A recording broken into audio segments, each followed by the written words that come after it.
장사는 잘 되지 않았다.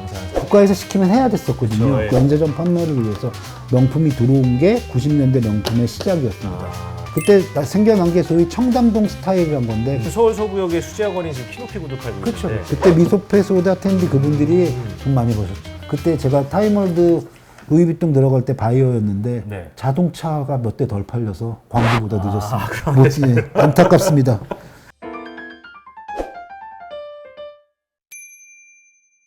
네, 우리나라 패션 업계에서 이 명품이라는 단어는 어떻게 탄생을 해왔고 그리고 국내에서 이 명품 시장은 어떻게 성장해왔는지 짚어보는 시간을 가져보도록 하겠습니다. 말씀에 도움을 주실 저희 갤러리아 백화점에서 오직 명품만 20년 동안 봐오신 김재한 브랜드 사업부문장님을 자리에 모셨습니다. 안녕하세요. 네, 안녕하세요. 네, 저희 지난번에 명품이란 무엇인가를 2회에 걸쳐서 컨텐츠를 함께 해주셨는데 직원들 사이에서 많이 좀 센세이션하고 직원들이 2회에도 좀 많이 봐주셨으면 좋겠는데 안 보시더라고요.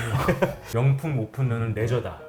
여기 위에 링크 주소가 나오고 있는데 한번 보시고 나서 또 이번 컨텐츠를 같이 보시면은 상당히 도움이 될 거라고 생각이 들고 있습니다. 네, 그때와 다르게 근데 턱수염을 멋지게 기르셨는데요. 아, 그때 한 영화제를 보니까 어떤 감독이 무심한 듯하게 기른 수염이 너무 멋있어서 네. 턱수염 기르기 시작했는데 무심하게 기르신 것 같진 않은데. 아유, 무심하게 기르고 있습니다. 네, 그럼 서두에 말씀드렸듯이 이 명품이라는 단어 과연 국내에서 이렇게 어떻게 사용하게 됐는지 좀 여쭤보고 싶은데요. 네. 명품에 대해서 말씀드리기 전에 일단 갤러리아의 브랜딩에 대해서 말씀드려야 될 텐데요. 그 생각하시기에 현대, 롯데, 신세계, 갤러리아 이름만 놓고 보면 뭐가 다를까요? 일단 뭐 다들 롯데현대 신세계는 그룹명을 따와서 백화점명을 줬다는 거에서 바로 느껴진 차이점이 있네요. 네, 그렇죠. 다른 백화점들은 모기업의 브랜드 이미지, 이미 유명해진 모기업의 브랜드 이미지를 차용해서 백화점에 사용했고 네.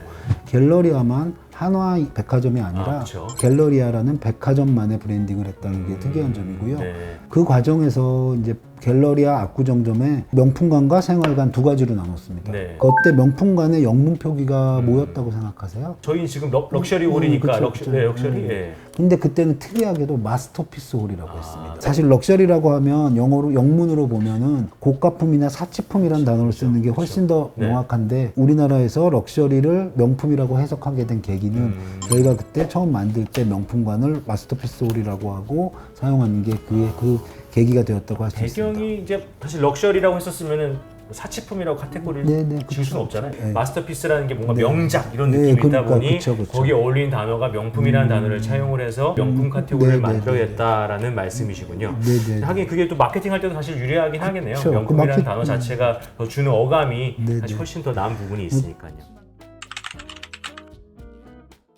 명품의 시작이 갤러리아 백화점에서 좀 시작을 했기 때문에 간단하게 갤러리아 명품관이 어떻게 탄생을 했는지만 좀 짚어보도록 하겠습니다. 1979년에 웨스트에 한양 쇼핑센터 영동점이 있었고 85년에는 파르코라는 패션 이런 전문점이 있었다고 합니다. 이거를 이제 한화가 86년에 인수를 하고 그 이후에 90년에 갤러리아라는 브랜드로 백화점을 이제 리브랜딩하면서 명품관과 이 생활관으로 탄생이 됐었고 그 생활관이 이제 90년대 말에 패션관이라는 이름으로 바뀌었다고 인터넷가사전을 보고 이건 아니고 저 회사 정식 보도자료를 보고 확인할 수가 있었습니다. 90년대 계시진 않으셨겠지만은 그렇죠. 혹시 뭐 기억나시는 게 있으신가요? 아시아 동원이라는 중국집이 있었다 그러고요. 아시아 도원이요? 예. 2층에는 앙드레 김 선생님 앙드레 김 선생님 유전실이 부티크가, 있었고, 예, 네. 그리고 부티크 제일 특이한 건 이스트 4층이 사우나였다고 그러고요. 저도 막 그런 얘기 들었을 때 5층 옥상에는 뭐 네. 물로장도 있었다는 얘기도 그래, 들었고 그런 얘기 있었을 거예요. 지금 생각해보면 뭐 상상할 수 없는 내용이긴 했지만은 당시에는 네. 아직 명품관이 자리를 잡지 못했던 부분이었기 때문에 뭔가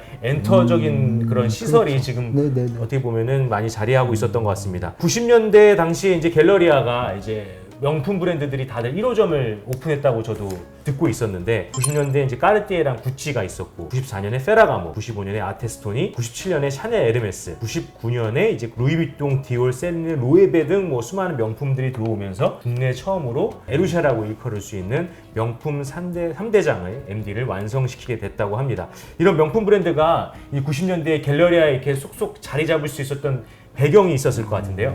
공급과 수요 두 가지 측면으로 제가 말씀드리면 공급 측면에서는 86 아시안 게임이 있었고 네. 88 올림픽이 있었는데 그때는 아무래도 권위주의 사회다 보니까 네. 국가에서 시키면 해야 됐었거든요. 그쵸, 예. 그래서 면세점이 40개에서 50개 정도의 면세점이 생겼고 에이전트라고 하는 사람들에 의해서 면세점 판매를 위해서 명품이 들어온 게 국내 90년대 명품의 시작이었습니다. 그 대표적인 브랜드들이 제동물산에서 하는 미소니나 발렌티노, 웨어폰에서 아이거너나 베르사체, 그리고 MCM을 하는 성주에서 구찌, 그리고 SJ 듀코의 듀퐁, 유로통산의 버버리 이런 게 대표적인 브랜드인데 올림픽이 딱 끝나고 나니까 이제 팔 게 없는 거예요. 네. 팔 곳이. 그때 이제 구매력이 좋은 압구정동에 갤러리아 명품관이 또 생기면서 명품이 생겼으면서, 예, 네. 그러면서 들어온 거죠. 수요적인 측면에서 보면은 생활관이 장사가 훨씬 잘 됐어요. 명품관은 장사가 안 됐어요. 아, 그 당시에는. 예, 그때 생겨난 게 소위 청담동 스타일이란 건데 그게 뭐냐면 글로벌 동시성이온 거예요. 네. 뉴욕이나 파리, 런던에 있는 스타일이 똑같이 청담동에 있었다. 그 청담동 스타일을 이끄는 브랜드들이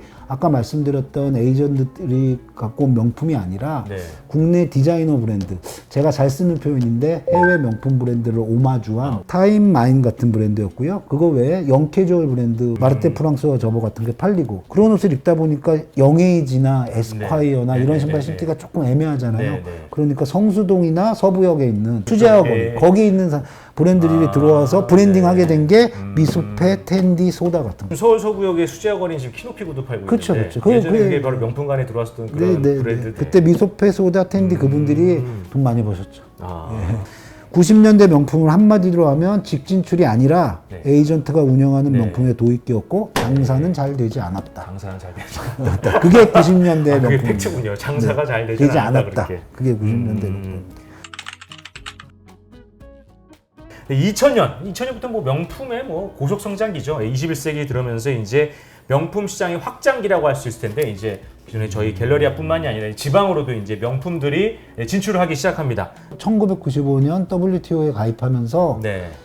해외 비즈니스를 에이전트랑 같이 하지 않던 샤넬, 루이비통, 에르메스가 지사를 설립했고 구찌나 페라가모처럼 기존의 에이전트를 사용하던 그런 브랜드들도 이제 자기네들이 직접 진출하는 그런 계기가 됐고요. 그리고 이제 청담동 스타일을 이끄는 브랜드가 예전에 그 아까 오마주라고 제가 표현했던 국내 디자이너 브랜드나 네. 수제화가 아니라 진짜 명품 브랜드들이 네. 청담동 스타일을 이끌게 되는 거죠. 또 하나의 특징이 아까 말씀해 주셨던 대중화인데 대중화는 어떻게 보시면 되면 지방 진출을 대중화로 보시면 돼요. 네. 그 순서가 광역시 중심으로. 광역시. 예, 네. 그래서 왜냐하면 인구를 보니까 인구수, 우선 네. 부산, 대구, 광주, 대전 순으로 구찌나 루이비통 중심의 명품화 들어가서 근데 인천은 광역시에도 불구하고 로케이션상 서울하고 너무 서울 가까우니까 가까우니까, 네. 못 들어간 거죠. 여기 또 네. 재밌는 얘기가 있는데 명품 해외 본사들은 한국을 모르잖아요. 네, 그렇죠. 그 도시 부산, 대구 어딘지 모르거든요. 네. 그러니까 이제 출점할 때 도시를 선택하는 기준이 인구수. 인구수하고 또 이제 로케이션 그거 외에 또 뭐가 있냐면 해외 자동차 고급차를 산다는 것 자체가 해외 상품에 대한 수용도가 어느 정도 있나 네. 그런 거를 보는 기준이었던 것 같고